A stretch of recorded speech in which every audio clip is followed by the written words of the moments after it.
J'ai cette vieille carcasse de radio multibande qui dort dans une pile de PCB depuis 35 ans. Vais-je être capable de la remettre en route? Bidouilleur, salut, 8 pistes. Oh mon Dieu. Le condensateur électrolytique. One wire.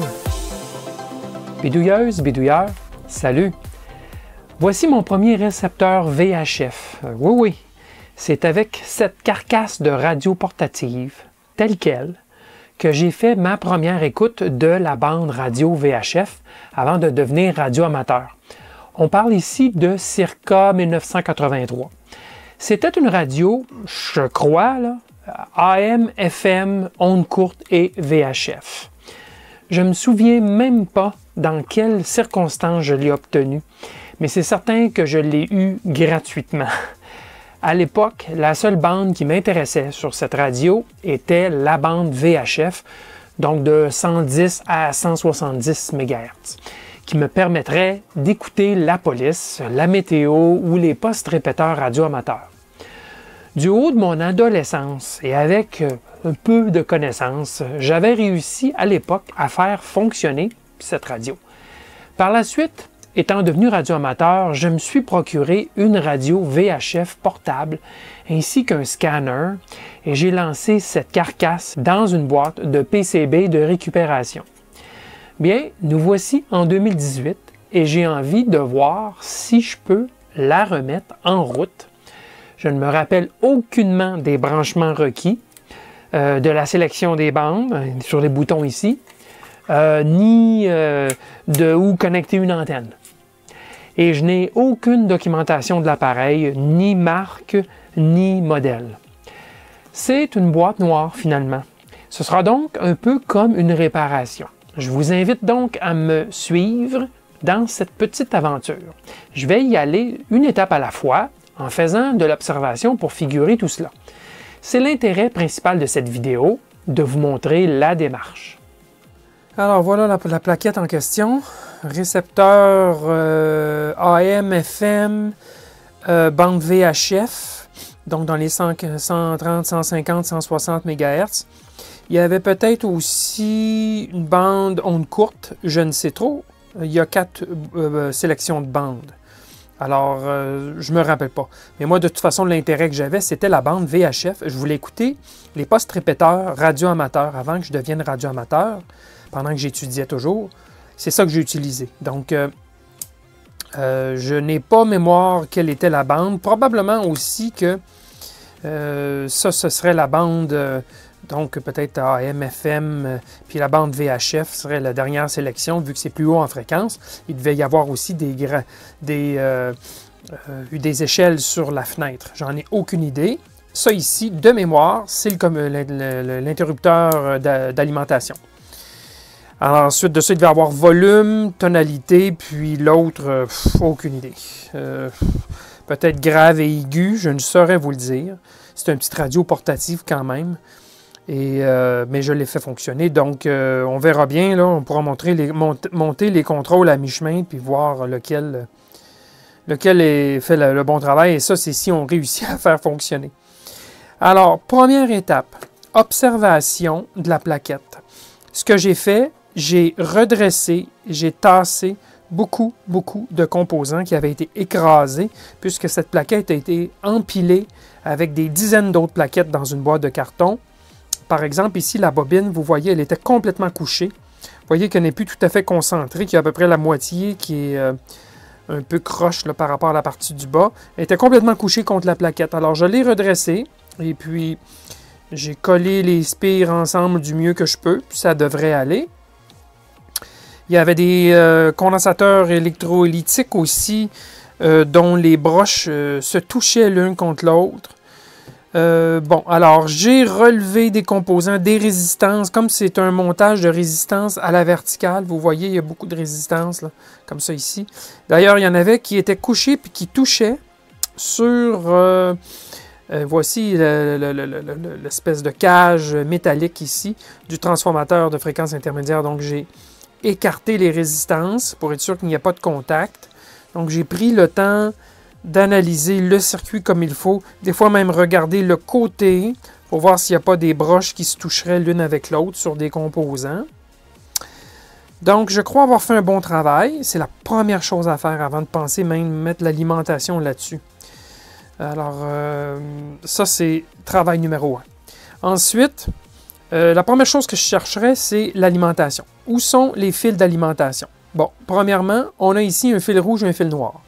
Ça peut nous donner une bonne indication que ça serait les fils d'alimentation. Mais comment en être sûr? C'est sûr que ce n'est pas évident à première vue. Alors, on va aller voir où les fils se connectent.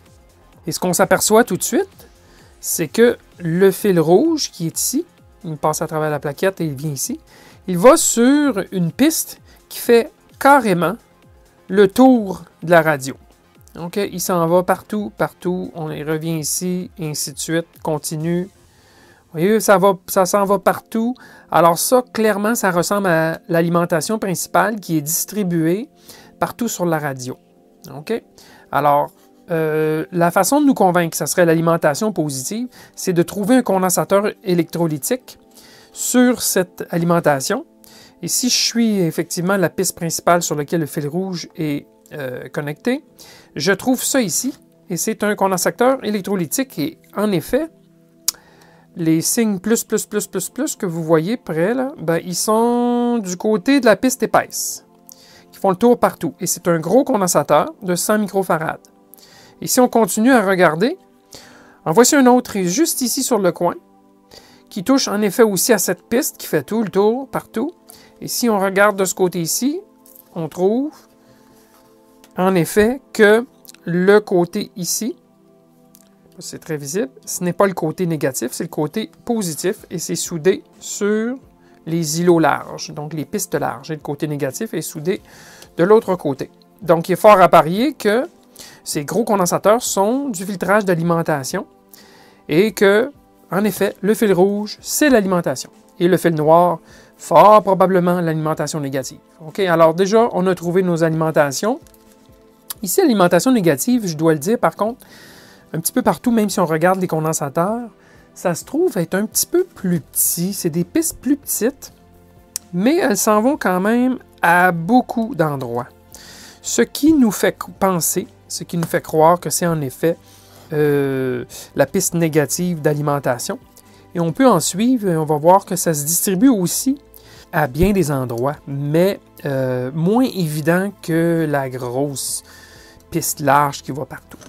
Alors, on a quand même trouvé nos alimentations. Ce qu'on va faire, c'est qu'on va se connecter ici. Lorsqu'on sera prêt, on va monter graduellement l'alimentation. On va regarder le courant consommé. OK? Alors, ça sera à faire. Maintenant, on va aussi regarder, d'après nous, où serait la syntonisation. On a deux condensateurs ajustables ou variables, si vous voulez. Variables, je devrais dire. Il y en a un qui est beaucoup plus gros ici, avec beaucoup d'étages, beaucoup de lamelles, pour donner beaucoup de capacité. Et on a un plus petit ici, qui a beaucoup moins de lamelles à l'intérieur. OK? Beaucoup moins de lamelles, empilées les unes par-dessus les autres. C'est peut-être pas toujours évident à montrer, là, mais si on compare les deux, celui-ci et celui-ci, on va voir qu'ici, il y a beaucoup de lamelles. Alors ça nous dit que probablement, le condensateur FM et VHF, c'est celui-ci. Et ça serait le condensateur pour la bande AM et onde courte. Donc, ce sera fort probablement ce condensateur, ici le plus petit des deux, et cette roulette qu'on devra tourner. Il n'y a plus de corde, il n'y a plus rien. Hein? Alors, pour faire la syntonisation, il faudra fort probablement bouger cette roulette pour syntoniser la bande VHF. Alors, est-ce qu'on va réussir à le faire fonctionner? Ce poste radio, je ne le sais pas. Les contacts sont sales. Alors, une première chose qu'on va faire avant même de penser mettre l'alimentation, c'est qu'on va envoyer du nettoyant dans les contacts pour être certain que lorsque ça va s'allumer, ben, on aura un bon contact, incluant l'interrupteur d'alimentation qui semble être ici. D'accord? Alors, je fais ça tout de suite. On nettoie les contacts. Bon.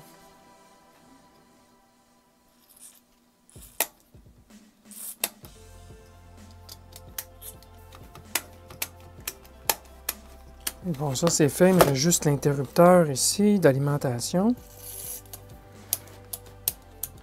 Bon, ça c'est couvert. Le condensateur est dans un boîtier qui est scellé ou à peu près scellé, donc je doute que j'ai besoin de nettoyer cela. On verra les potentiomètres de volume, certainement qu'il faudra les nettoyer, mais ça sera à voir par la suite. Pour l'instant, je vais me contenter seulement des interrupteurs. Bon, l'autre chose qu'on peut remarquer ici, quand je regarde, hein, ça a été maltraité pendant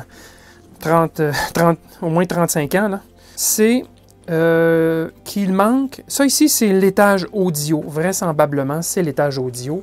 Pourquoi je dis ça? C'est que il y a un transformateur ici, qui est le transformateur d'audio, qui passait d'une impédance peut-être de 1000 ohms ou quelque chose du genre, à 8 ohms pour aller au haut-parleur, qui n'est plus là, évidemment. Le haut-parleur devait être vissé sur le boîtier.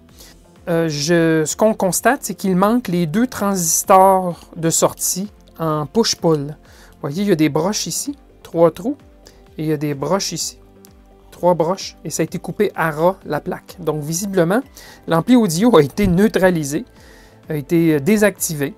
Je ne sais pas pourquoi. Est-ce que j'envoyais ça sur un autre ampli audio? Est-ce que j'ai utilisé les transistors?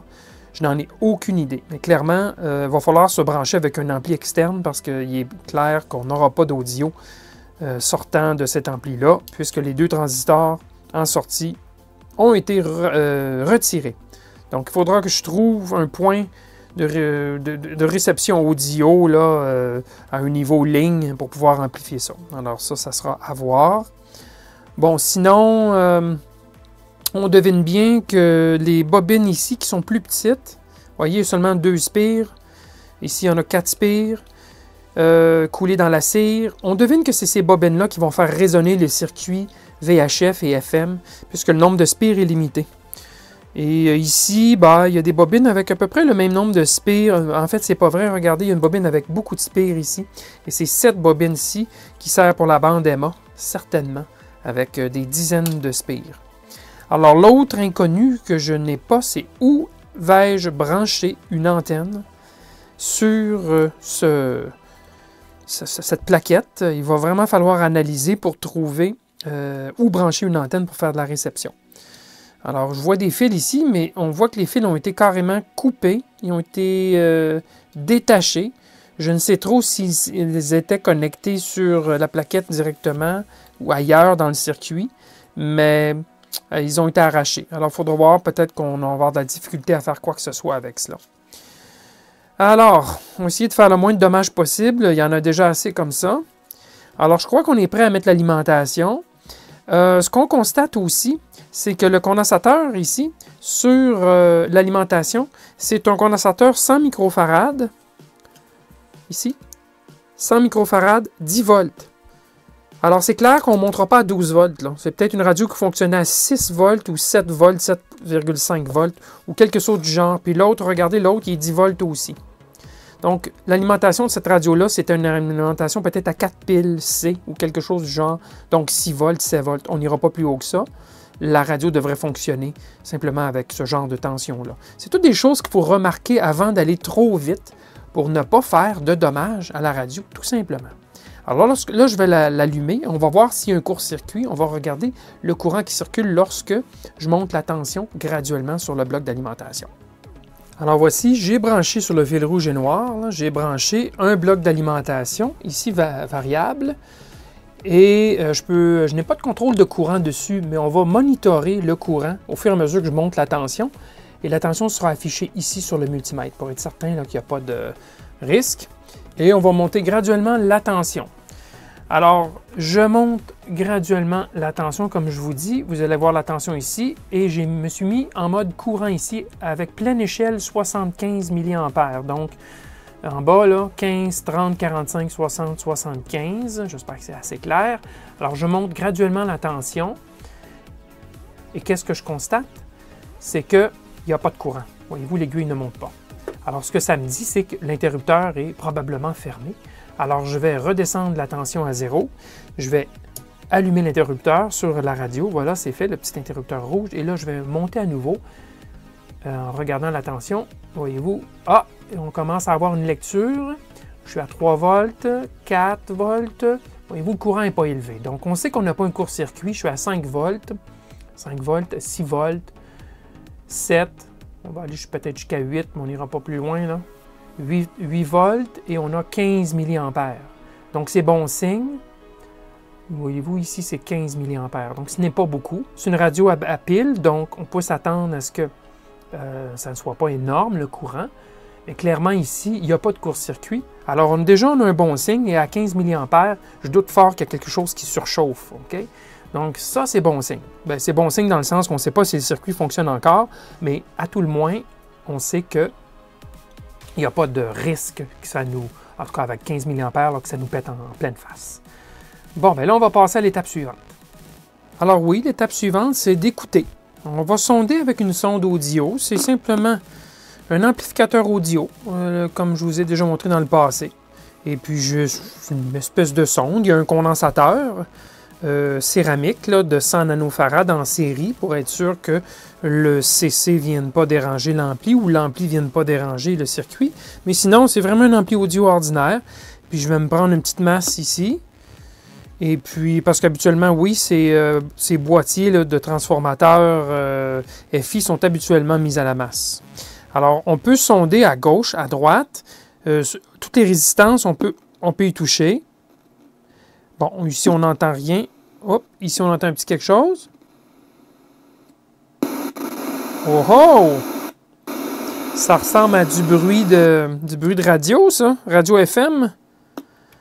Voyez-vous, si je me promène... Ah, ici, il y a moins de grave. Ici, il y en a. Ah, le fil jaune, c'est quoi? Écoutez-moi ça. Alors ça, c'est définitivement un bruit de discriminateur FM. OK? On est en FM, là. C'est clair que... Et puis, si je change de bande, là, je prends le sélecteur et je le mets sur une autre fréquence. Est-ce qu'il y a encore du bruit? Oui, mais il est changé, le bruit. Et pas du tout.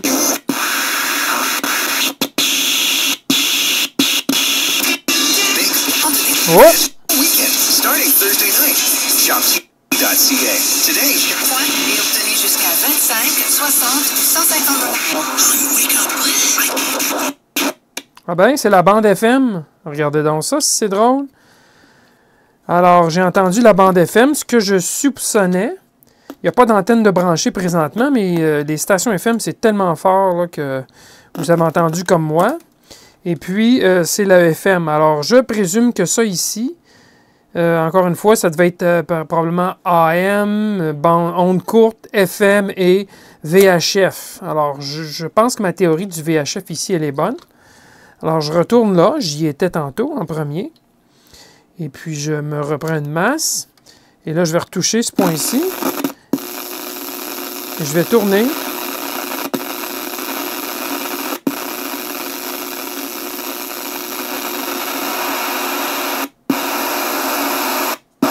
Non, il n'y a pas de variation présentement. Je n'entends absolument rien. Alors, il y a de la réception, il semble bien. Par contre, moi, c'est la bande FM qui m'intéresse, pas la bande AM et tout ça. D'ailleurs, il y a des fils qui ont été coupés, puis ça vient probablement des commutateurs d'AM, puis bande onde courte. Alors, je ne m'inquiète pas trop avec ça. Je veux faire fonctionner la partie VHF. Donc, là, il y a de la vie. C'est bon signe. Maintenant, est-ce qu'on peut sonder la partie oscillateur local pour voir si on va avoir une oscillation? Probablement que oui, parce qu'on a un bruit à la sortie. Ça veut dire que fort probablement que le mélangeur fonctionne et l'oscillateur local fonctionne. Alors, probablement que les étages semblent fonctionner. Alors là, ce qu'on va faire, c'est qu'on va sonder à l'oscilloscope pour voir si on ne trouverait pas une oscillation dans les 100 MHz ou environ, là, 110, 120, 130, pour faire fonctionner, voir là, si l'oscillateur local fonctionne. Si l'oscillateur local fonctionne, bien là, on a une étape de plus loin. Là. Alors, on regarde ça tout de suite. Alors, voici, je me suis approché de la zone de l'oscillateur local. Notre condensateur variable est ici. On voit des bobines ici, juste à côté. Alors, clairement, on a notre circuit LC ici, fort probablement de notre oscillateur local. Donc, c'est dans cette zone. Il y a même un transistor ici. C'est peut-être l'oscillateur local en tant que tel. C'est dans cette zone qu'on va sonder. Alors, si je touche différents points, encore une fois, les dessus des résistances sont dégagés, les fils. Alors, on peut facilement toucher. Et, regardez, on voit quelque chose. définitivement, il y a une oscillation là. Je vais essayer de trouver un point meilleur. On peut déjà mesurer la fréquence. Vous voyez, 120 quelques, 124. Je vais aller toucher ici sur la bobine. Et là, on a un très bon signal, vous voyez. Alors, on est à 122, 120 MHz. Et si je tourne le condensateur en dessous avec la main, vous voyez qu'on fait monter la fréquence. Bon, l'amplitude change, c'est normal. Mais l'important, c'est que l'amplitude rencontre un minimum d'amplitude pour faire fonctionner le mélangeur. Donc, on voit bien ici que je suis capable de faire varier la fréquence de beaucoup, juste en changeant le condensateur, celui-ci par le dessous. Là. Donc, c'est clair que notre oscillateur local fonctionne. Alors là, on a vérifié que l'étage audio semblait fonctionner, ou en tout cas le mélangeur, ça semblait fonctionner. Donc, on a un bon bruit de fond d'une FM, pas de signal. Alors ça semble encourageant. On voit ici aussi que notre oscillateur local fonctionne. Alors là, la prochaine étape, ça serait d'essayer d'y injecter un signal. Bon, alors l'étape suivante, c'est donc un générateur de signal que j'ai mis à 144 MHz en plein milieu de la bande VHF sur la fréquence radio-amateur. Et mon générateur, je l'ai amené ici avec un câble coaxial et un bout d'antenne. Un bout de fil aurait fait l'affaire, aucun problème. On va venir proche du récepteur, même s'il n'y a pas d'antenne de connecter sur le récepteur. On est assez proche qu'il va y avoir couplage avec le récepteur. Et là, tranquillement, je vais balayer mon condensateur variable pour voir si je suis capable d'entendre une tonalité qui est produite par mon générateur à 144 MHz. Alors, j'ai mis moins 30 dBm, qui est 1 microwatt. Ça pourrait être plus fort, ça pourrait être plus faible, ça n'a aucune importance. Et là, je change la fréquence de mon récepteur en tournant le condensateur variable par en dessous. Jusqu'à ce qu'on... Oh! Et voilà.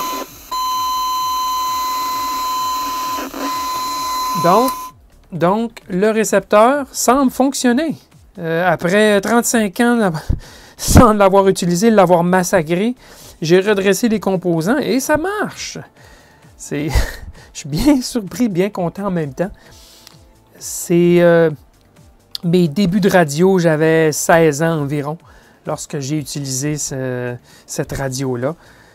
Une radio qui valait rien. Là. Je n'avais même pas le boîtier qui était fait comme en cuir. C'est ce genre de radio des années 70 avec des boutons à l'avant, puis c'était comme un fini cuir sur le côté avec une poignée sur le dessus. Là. Tout ce qui me reste, c'est cette carcasse. Donc, c'est surprenant que ça fonctionne encore bien malgré toutes ces années. Alors là, ce que je vais faire, je vais essayer de trouver où injecter le signal, où était l'antenne. Ça, c'est un peu mystérieux. Je vais devoir me gratter la tête pour essayer de deviner où est le branchement de l'antenne. Et là, on pourra voir si on peut recevoir des signaux, des vrais signaux extérieurs plutôt que notre générateur de signal à proximité. OK, alors là, ce que je vais faire, c'est que je vais injecter un signal radiofréquence de faible intensité. Tantôt, c'était très fort, mais c'était passif jusqu'à une antenne tout près. Là, je le mets à moins 80 dBm et je vais venir toucher différents endroits dans le circuit pour voir où est-ce que je peux injecter le signal et qui va être le plus fort à la réception audio. OK? Alors, j'ai sondé toujours encore une fois dans la partie RF ici avec notre oscillateur local, mais il y a aussi la partie radiofréquence.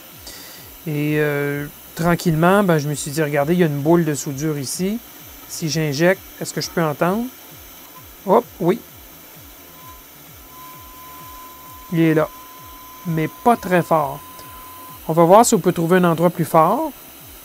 Alors, je touche différentes résistances, puis je bouge le syntonisateur en dessous. Donc, le condensateur, parce que je viens changer la capacité sur le circuit avec ma sonde. Pas tellement plus fort. Pas tellement plus fort. C'est mieux. Oui, c'est beaucoup mieux ici. Alors, je vais toucher sur le condensateur directement. Oui, à mon avis, ou sur la bobine. Voilà. À mon avis, c'est là que le signal est le plus fort. Donc, J'ai évidemment cherché un paquet d'autres nœuds au préalable là, pour voir où est-ce que ça pourrait être. Et j'en suis venu à la conclusion que c'était ici, sur le condensateur, et c'est connecté sur la bobine juste ici. Donc, c'est plus facile de venir souder sur le condensateur. C'est là où le signal se trouve être le plus fort. Alors, on pourrait y brancher une antenne, juste ici. Et c'est ce que je vais faire pour voir si on va pouvoir recevoir des signaux autres que juste mon générateur de signal.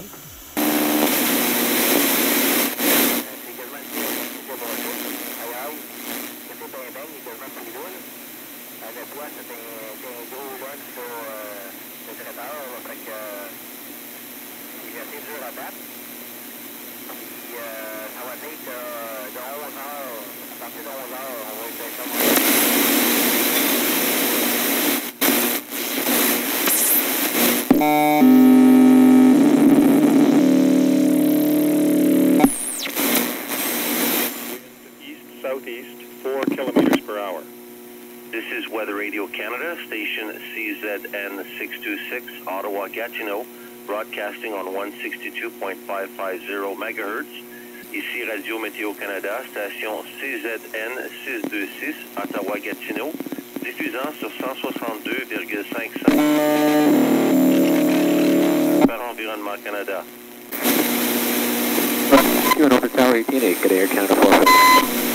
Et bien sûr, la bande FM, sans difficulté, fonctionne très bien.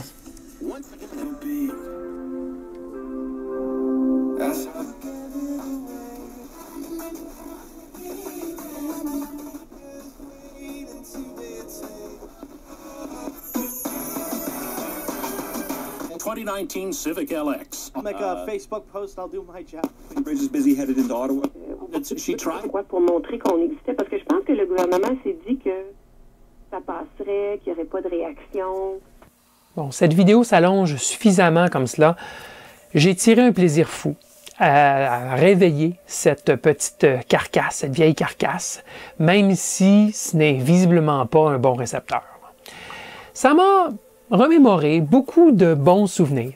Certains seront déçus, cependant, que je n'ai pas tenté de remettre la radio AM en fonction. C'est qu'il y a des fils coupés qui vont nulle part. Il y a quelques composants cassés aussi dans la zone AM. En plus, l'antenne ferrite n'est même plus là. Et elle est essentielle pour faire fonctionner la bande AM. Même à l'époque, je n'avais pas fait fonctionner la section AM ou onde courte.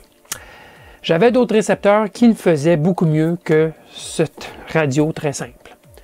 Ah oui, après avoir fait la démo que vous avez vue, j'ai ajusté les transformateurs FI de fréquence intermédiaire pour maximiser la sensibilité de la réception et j'ai pu tirer un peu plus de signal de cette radio. Bon, maintenant que c'est fait, devinez ce que je vais faire de cette carcasse?